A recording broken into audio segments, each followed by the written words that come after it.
The COP15 conference aims to make progress on biodiversity. Canada is being represented by the Environment and Climate Change Minister Steven Guilbeault, who joins me now. Minister, thanks so much for making the time. My pleasure. Let's just start out with the overall goal of this COP15 conference and what is, I guess, being hoped to be made of this conference.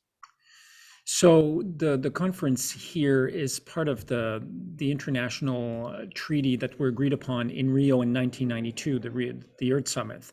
There were 3 UN conventions, one dealing with climate change, one dealing with desertification, and this one dealing with biodiversity loss. And what we're doing basically is we're trying to agree on a new international framework, a global framework for nature protection between 2020 and 2030, and obviously beyond. One might ask, well, it's 2022 and that was supposed to happen in 2020. Why are we so late? Obviously, because of COVID, that conference was postponed a number of times. It was supposed to be held in China, but because they're still struggling with COVID, the United Nations asked Canada if we would host it, which is why it's happening here in Montreal. And when you look at the progress being made on climate change, biodiversity, etc., and what still needs to be done, what do you make as to how far Canada is versus some of the other countries that are a part of this conference?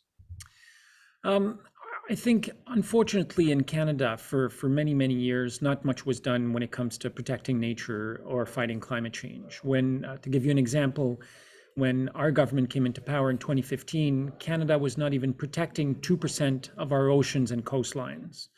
And the target for 2020, a target that the previous government had agreed to, was that protection of at least 17% of those oceans and coastlines.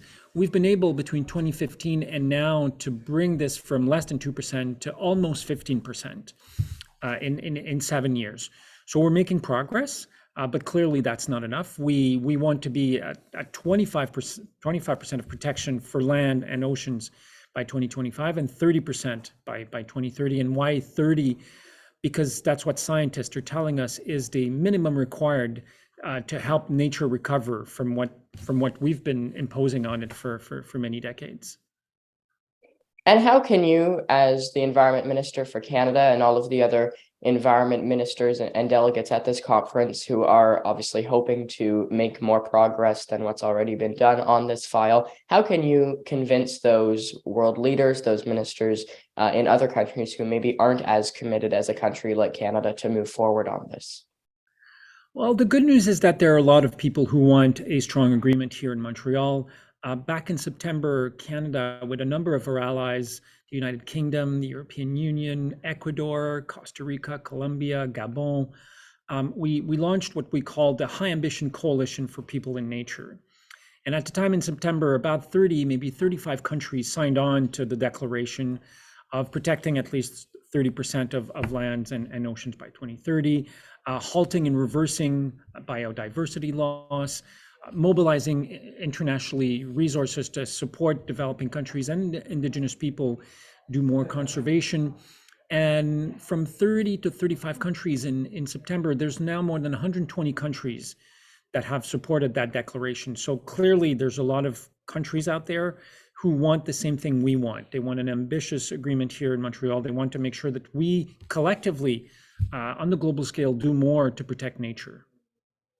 Okay, Canada's Minister of the Environment and Climate Change, Steven Guilbeault. Minister, thanks so much for your time. Really appreciate it. Always a pleasure. Thank you so much.